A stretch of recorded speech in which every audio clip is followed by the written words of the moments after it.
Welcome to the Glazier Nation podcast, where we uncover the best stories and the best practices of the glass and glazing industry. Whether you're a seasoned vet or just starting out your journey, this show's a great place for entertainment and a deeper understanding of our industry. I'm your host, John Spellman, and I'm truly honored to take you beyond the glass. My guest this week is Andrew Haring. Andrew is now the Chief Marketing Officer for FHC. Andrew joined the podcast to talk about his move to FHC, the industry in general, and of course, his daughter's fall sports schedule. As always, I had a blast chatting with Andrew. Hope you enjoy the podcast. The Glazier Nation podcast is sponsored by Glazier Nation. You can check out all their offerings at glaziernation.com. If you're interested in sponsoring the podcast or other marketing opportunities, go to glaziernation.com/marketing.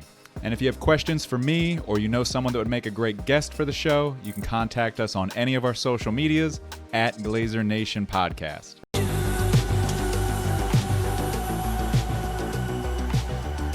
Really meant to listen to our last conversation again, but remind me, your daughter's how old? I have three daughters. The softball stunter is 11, Quinn. Okay. She just started in the 12U league, so she bumped up a division, so it's a whole new game. And is that rec or travel? It's just rec. It's just local league, city. Little league, Babe Ruth, something else? You got Corona softball. Okay, I don't know that one. We do Little League. There is a Babe Ruth here, and I've got boys, so that's the difference here. I sneaked in the record button. I don't know if you noticed that. So we are rolling. Oh geez, I gotta fix my eyebrows. I've got my.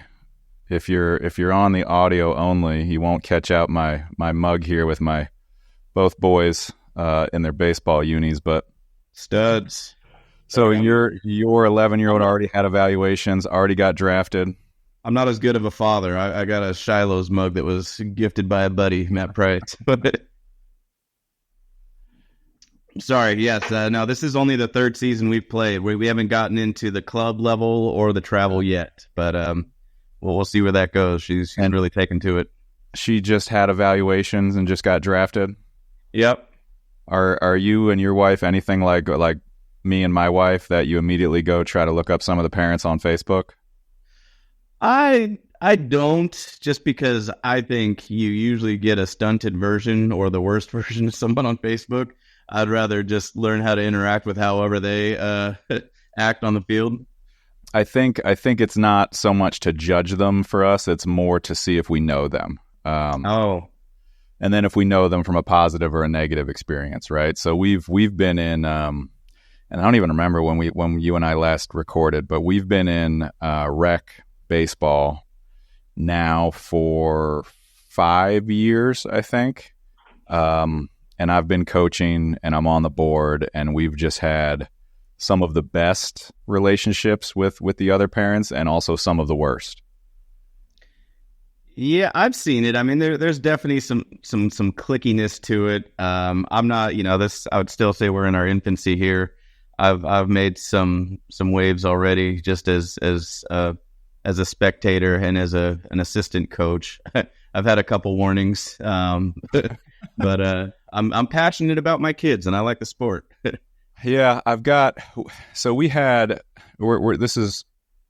we thought we were going to do a drama-free season in the spring. The previous 2 seasons, there was an opposing coach that, we as the board members, not just myself, this was a board decision based on other things and some disciplinary committee. I've told he's no longer allowed to coach in our league, right? So we had some stuff with him, and as a board member, I unfortunately have to be involved in some of that, even if it's not my game, right? But going into our spring season, we thought hey, this guy's gone, drama-free. But no, it was the parents on my own team that was now the challenge. Telling me I don't know what to do, arguing with umpires, trying to coach their kids from the stands. So we went through all that this past spring. It's just ridiculous. I mean, it's a sport. It's supposed to be fun. That's the priority. I mean, I didn't do anything wild. I guess a couple parents took offense when I told my kid to charge the mound, and when I said to rip that kid in the teeth, line drive. And so maybe I had to dial back some of my word choices. But I'm just out there cheering on. I don't yell at umps. I don't yell at coaches, and I try to keep it fun. But my part might be a bit much for some. So I've got like a speech prepared, right? Like first day of practice, I'm gonna get the kids on the field. Probably have an assistant coach take care of them, and I'm straight to the parents. I'm beelining to the parents. I've got bullet points, bro. I've got this is about the kids. This is not about you. This is not about me. Just to set expectations, man. So it's a volunteer job. Here's an application. Like you had your chance, right? And that's that's a I can't kind of situation. I can't volunteer, and it's like, well, neither can I. So here we are. Someone's got to do it. Anyways, your other daughters, they're not playing sports. They play different sports. Yeah, my eldest, she's heavily into dance. So that's a totally 180 in terms of my approach to being in the audience. And then my youngest, yell to charge the mound at dance. I'm still shouting, much to her chagrin and embarrassment. Right. But I bring the energy for all of them equally. And then the youngest, she's a little stunter, man. She's tearing it up in gymnastics. She's getting crazy. I think she's got some potential to go somewhere with that. Do you find that the younger siblings have an increased athleticism, natural athletic over the firstborn? I don't know. I mean, I think there's an energy. I mean, I was the youngest. Yeah. And so I think there's a compensation factor. You know, you're the smallest with the smallest voice, and so you gotta get faster and stronger and louder just to compete with the siblings around you. And so I think that's just I don't know if it's a genetic component, but just more environmental. But I could see some of that. Yeah.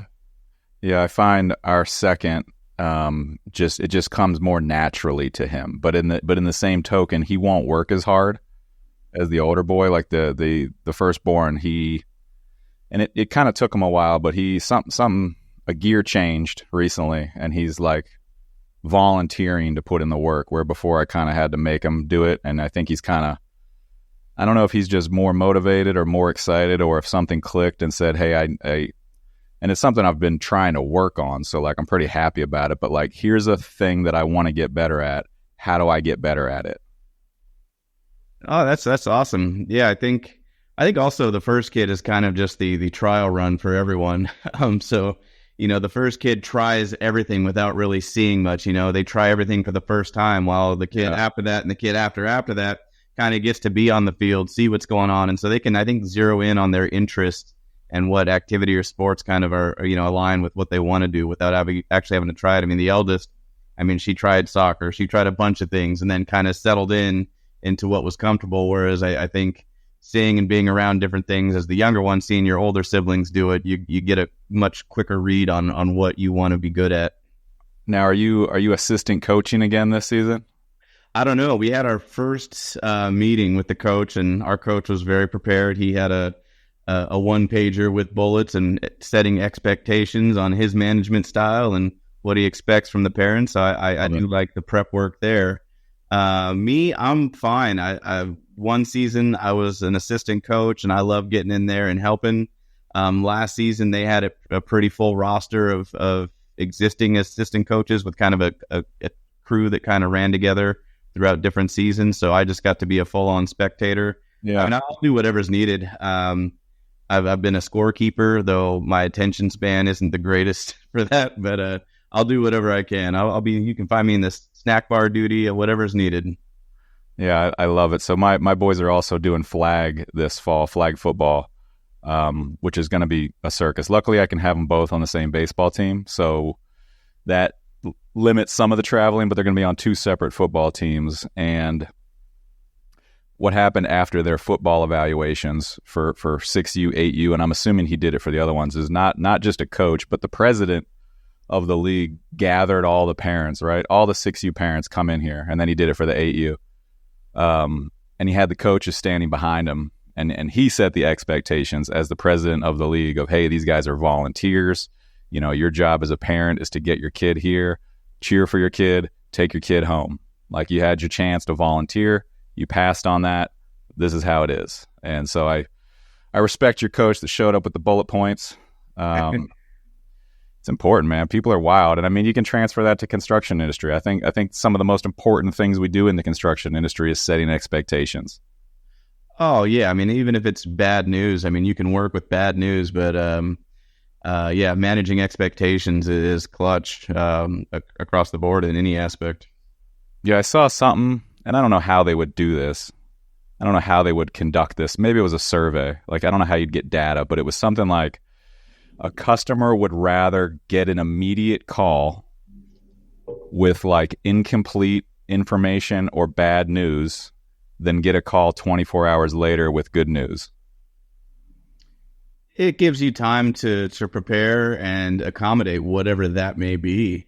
Or, I think that I've seen a tendency, just especially on the sales side, just over promising, just yes, we can get it done. Or they're waiting and they're pushing manufacturing to kick something out faster, but they're not communicating everything to the customer. Meanwhile, they could have jumped onto a different job, could have been working on something else, or God forbid, not show up to will call to pick up a product. Yeah. Just because nobody picked up that phone and told them. I think, honesty and just straightforward is the best policy always. Even if it's not the news they want that day, it's actionable. Yeah, it's challenging, I'm guilty sometimes too, right? That email chain gets up to 20, 25 emails, and it's like, all the information is in that chain, right? So like, I love the organization of that, but like sometimes it's just so damn slow to like garner that correct information and communicate it in that expectation setting way. Well, there's also operator error. You're also talking to the guy that was late to this interview and clicked the wrong link. So I think you could have all the due diligence in the world, and sometimes there's going to be a lapse or a hiccup. Listen, you're not the first person that clicked the wrong link, and I realize it's confusing, but like, I guess so. I think I'm making an error there. Inside baseball stuff. The listeners to this don't care. And by the way, I think the first time we did this together, I was making jokes about 2 or 3 listeners. We actually have listeners now. So shout out to the listeners. Shout out to the Glazier Nation podcast and host John Spellman. And shout out to, we actually have a couple listeners. Like, I can see the downloads, the YouTube long format audio video. Not a lot of people tuning into that, and that's fine. I don't need you looking at me for an hour, but listening to me on your car ride, shout out to the listeners. So. Oh, come on. You're a handsome lad. But I actually find myself, I end up digesting most of your content just in the clips via TikTok. I mean, that's where I'm scrolling and I see your face pop up and you're editing. It's the short kind of nuggets there. And I end up getting a lot of that. I don't always have 30 minutes even, or definitely an hour to sit through, start to finish just to get it all in. So I think breaking it up into little pieces is a smart move. No, we try to take on me anyways. Yeah, we try to take we try to take an interesting segment, make it into that clip, right? I'd love to do more of those clips, right? But I think the way you put it together is nice too, though. I mean, it's actually visually eye-catching too. It's not just, God forbid, just a picture of me or a still frame of me talking. You throw in some graphics, some editing, some context as well. And so not to get all gushy on you, but I think you're doing a good job. Well, I appreciate that. And any of our more than 3 listeners, if you're interested in that kind of video editing for your company, hit me up. You, Andrew, the last time we spoke, you did not have a big FHC sign behind you. Biggest driving factor of the change. Well, I'm more of an outdoor cat than an indoor cat. I came from the commercial side, for profit, just glazing systems and hardware. That's no secret. That's kind of, I mean, I came from the architect side, from construction into fabrication, and then into just the hardware side. And so that's where I got my familiarity with the Glass Association. And so I ended up working there. I was asked to come on board there just to bring a perspective there that wasn't necessarily suited or heavy-handed with association experience, but just more industry experience. And so I was with the National Glass Association, NGA, for it would have been almost 6 years. And that was a phenomenal experience. I learned a lot there and got to share some of my perspectives as well. And the time came, while I like the nonprofit and this is Switzerland neutrality and holding hands, kumbaya, I do believe in that, for industry growth, collaboration, and that sense of community. I've always been suited a little bit more on the technical side and developing products and moving products for glazers. And so the opportunity came with FHC, a team that I've known forever. We're talking decades, and they've just been wrecking it they're still in their infancy, going to be 5 years at the end of this year. And so it's a team of folks that I've known forever, a team that I've known and had worked with in the past. And there had always been, I don't know, little tickles here and there, kind of queries like, checking the temp. Hey, what about this? And I was completely happy doing what I was doing out there, carrying the flag for the industry for NGA. And the timing just wasn't right. And then enough conversations happened, and they got more serious with their tone and their intention and the opportunity, and asked for help. And I couldn't say no to some friends and just some industry veterans that I trust, and it felt right, and it feels like home again. So there was never anything I was trying to get away from. Just I'm always looking for, how I can elevate my own game and where I'm best suited to add value. And right then and right now, it's with FHC.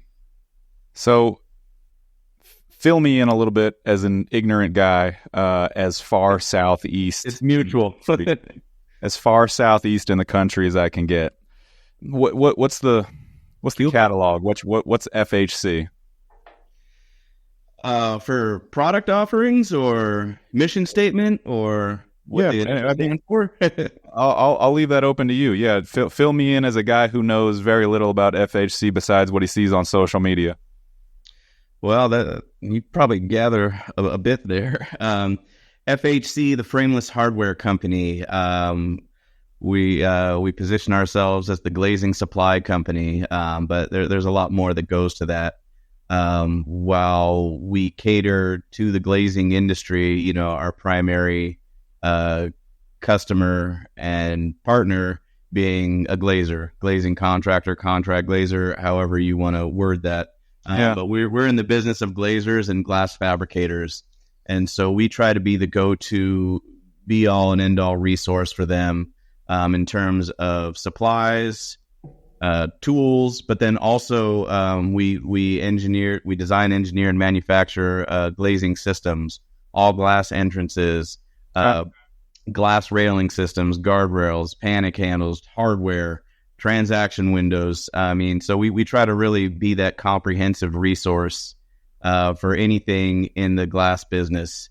And that also dovetails into, not only just the transaction piece of it, like here, buy our widgets. Right. But we try to back that with support and service and also industry education as well. And so that's been another opportunity for me to kind of come in and help out a little. Yeah. Speaking of education, FHC is partnering with learnglazing.com. Yes, sir. That came out this week, and I apologize for the wildfire that has been lit. That has been wrecking some feeds. But so we're excited about that. That's an opportunity for us to kind of help help an existing education program, help them, but also them help us. They have a strong platform and a good delivery method, and so some of our our areas of expertise, I think, really complemented their existing offerings, and vice versa. I mean, people are going there for education, and so now it's putting our products or these product types. It doesn't need to be brand specific; it can be totally agnostic, but just these types of systems to their up and comers, whether it's new people to the industry or existing people trying to course correct. And so we're excited. I mean, the starter pistol just hit. So this is you're going to see a lot more coming in terms of actual content. But yeah, we spit and shook on it, and we're really excited about this collaboration. Why Andrew? Why you, Andrew? Why is education and awareness of the industry and our products? Why is that so important to you? This is why I love advanced prep questions. But no, I think that's multifaceted. I mean, one, I don't care if it sounds corny. I love this industry. I mean, it's provided for me and my family and a million other people, and I take a lot of pride in it. And I've been on enough job sites. I've seen, Glazers, this trade. Sometimes we're the black sheep. Sometimes we're not taken seriously. And so I want to elevate the game. I want to make sure everyone out there is representing us as, an ambassador or just a good representative of, a good citizen of this industry.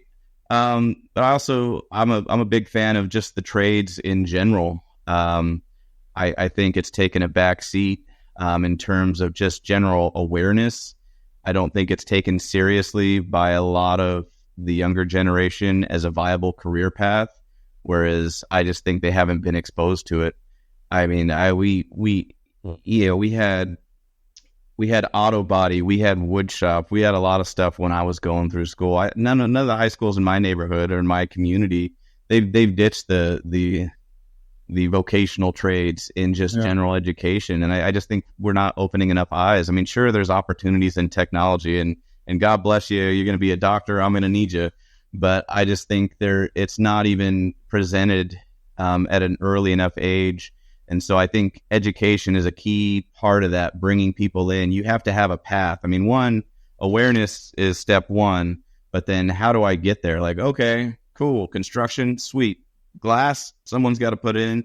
Where do I go? I mean, yes, you can. Yeah. I think the unions do a good job. I mean, having apprenticeship programs is great, like where it's required. But there's also a lot of paths where like that's not even as structured. But just having access, quick access, widespread access to quick tools to really get either one, the crash course, but also just to expedite that process of being useful on a site. I mean, yes, you still should probably be a helper and go around and watch someone do what they're doing, but just awareness and familiarity, and then just repetition, repeat in your head some of these fundamental concepts is important. And I think it's too easy for someone on the supplier side. Anyone can buy a container of hardware and slap a sticker on it and say, hey, buy our stuff. But I would rather go into it and work on systems that prioritize that installer, make them easier to install, but also equip them. I gotta take care of this industry. Not me personally, but I feel a sense of duty for every company out there to really take care of the people that are taking care of them. I mean, it can't go one way. You can't just sell. Like you gotta have someone to sell to, and you gotta have their back. And that's what I'm about. Yeah. By the way, I appreciate you fielding the random from the hip questions. Another inside baseball. Every guest, I'm no better. So every guest on the Glazier Nation podcast, including Andrew on his 2 previous visits, we have a phone call discussion before the recording of what we're going to speak about. The show's not scripted, but we have an idea. And for this one, for Andrew, for our reigning champion of most appearances on the Glazier Nation podcast, we just decided to send it. So this is completely off the cuff.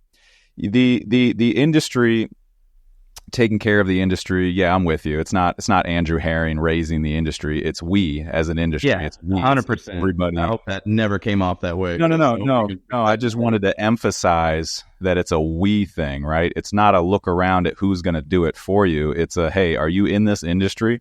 Are you an estimator? Are you a fabricator? Are you a VP of a manufacturing company?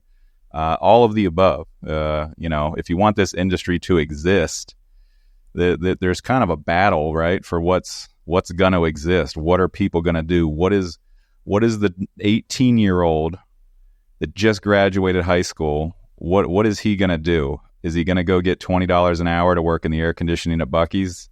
That's pretty sweet right out of the bat, but what's that do for that kid's future, right? You go work, as you said, as a helper. You just handcuff them, and they're.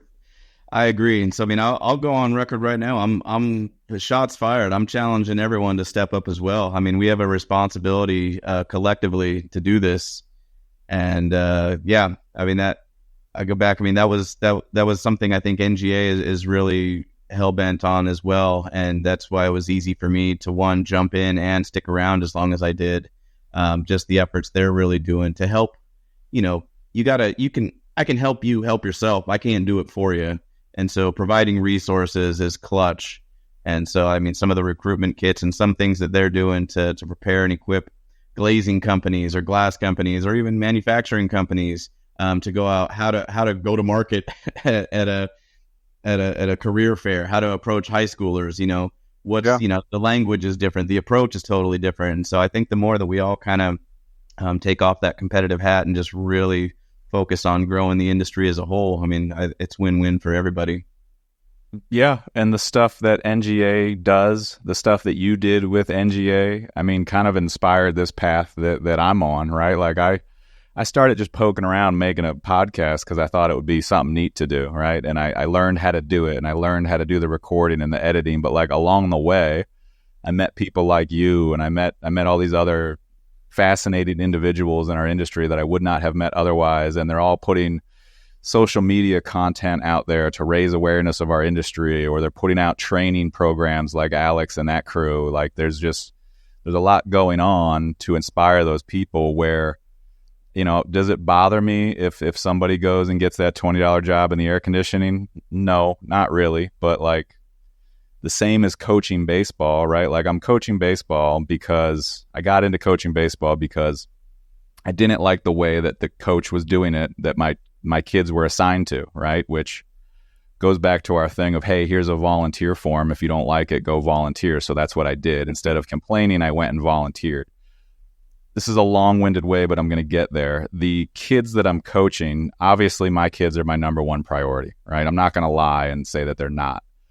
But all the other kids are very important to me too. And we're working with them, and we're trying to make them better people. And yeah, we're teaching baseball skills, but we're teaching them, hey, here's a thing I want to get better at. How do I get better at it? We're teaching them how to be a better teammate.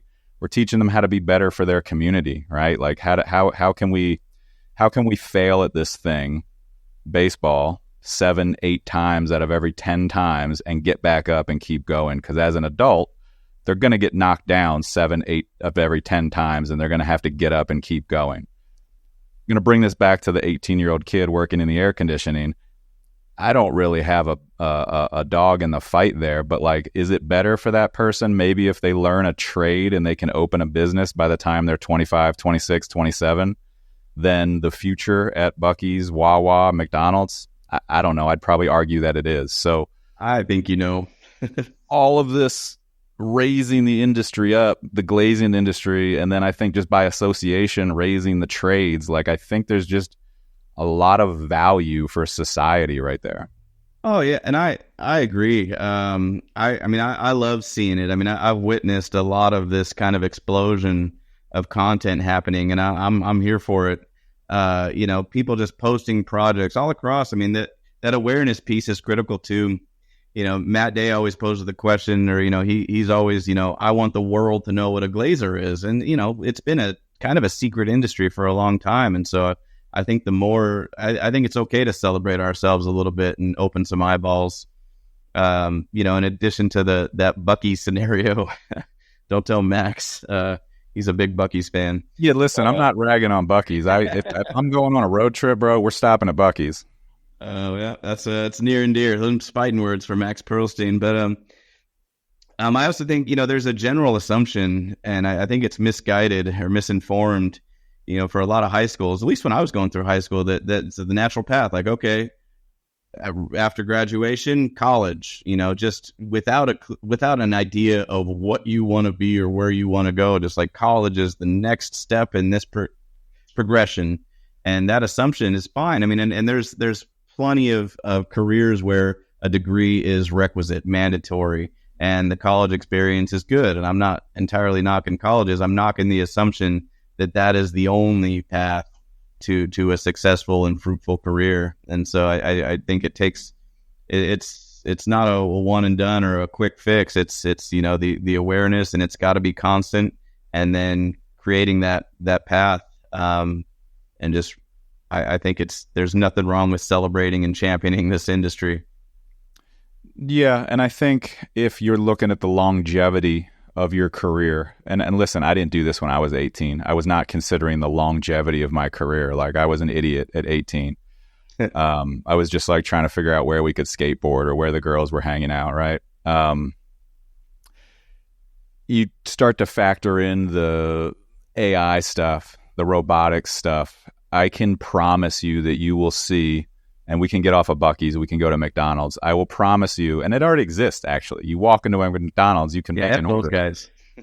you can make an order and get your food, and I'm not sure there needs to be a human in the process, but I don't think you're going to build a building entirely by robotics soon, right? Like, I'm not going to say that's never going to happen, but like, I don't think we're close to that as we are as replacing the entire process. I don't think you're going to see that in our lifetime. Well, not mine. Probably not. Yeah, if I had to gamble and put amount of years on it, I don't think it's yours and I's lifetime. No, but McDonald's, I think that already happens. So what kind of future do you have if your only skill you're learning is how to do something that can be replaced? Yeah, and I remember I saw, forgive me, I think one of the big developers, GCs, they put up like a big billboard next to one of their projects, and it just said, "Hey, Chat GPT, build this."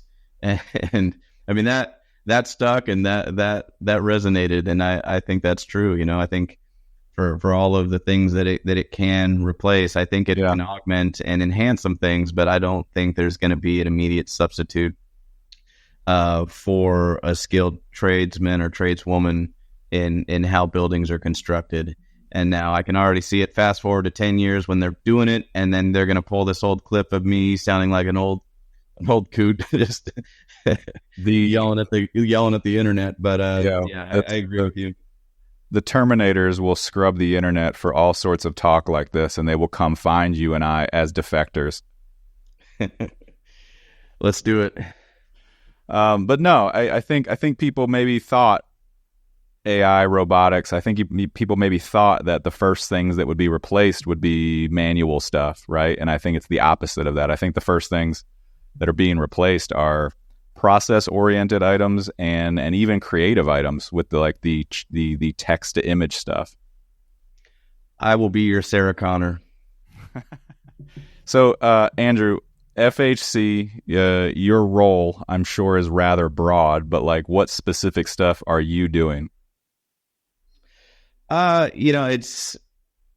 never been a stickler or a big fan of titles. I don't, I'm technically on paper, on my business card, it's Chief Marketing Officer. Here I oversee a team, and we're all in-house. And so in terms of marketing and advertising, I mean, we have a print production team, we have web designers, we have programmers, developers, a video crew. So a social team. So, I mean, we like to be hands-on, just for responsiveness. So I'm running that team, but I also, I get involved on the sales side, business development. I'm not out there necessarily making the daily calls. I don't have my customer list that I'm hitting on and tracking. But I work with our different brands, our different technical teams. And for certain projects, I'll get involved, whether it's bringing in someone new or helping tell an FHC story or getting involved on project specifics. I still get to be boots on the ground and hands-on in that component too, and that's really attractive. I mean, it's also not rare to see me running around the manufacturing floor, tinkering a bit too, and just, I mean, learning a lot still, but also just getting involved. I mean, I'm an all-in kind of guy, and so I like to really get into the weeds and roll up my sleeves wherever I can.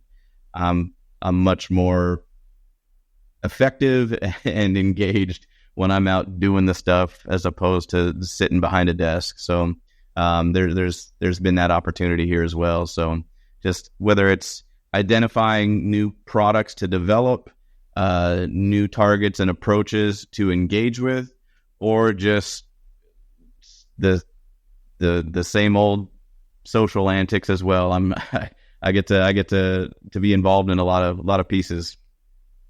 So we everybody got blown up yesterday with the Learn Glazing collaboration. What else?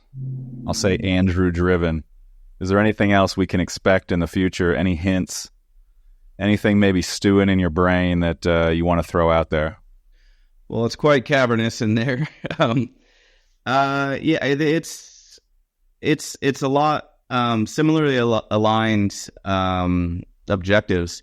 And so we're going to, we don't bet on one horse or put all our eggs in one basket. I mean, we see the value and are prioritizing education, and we want to be a resource. So we are and that's the multi-prong again. We're developing our own content. We have our own FHC university. We do several continuing education presentations for architects every single month, and those are always updated. Then, of course, the Learn Glazing initiative we're doing. We've also we're working with AGMT, Architectural Glass and Metal Technician certification. We're going to be footing the bill for most of the certification testing taking place at Glass Build this year. We just renewed and re-upped an education grant to the National Glass Association.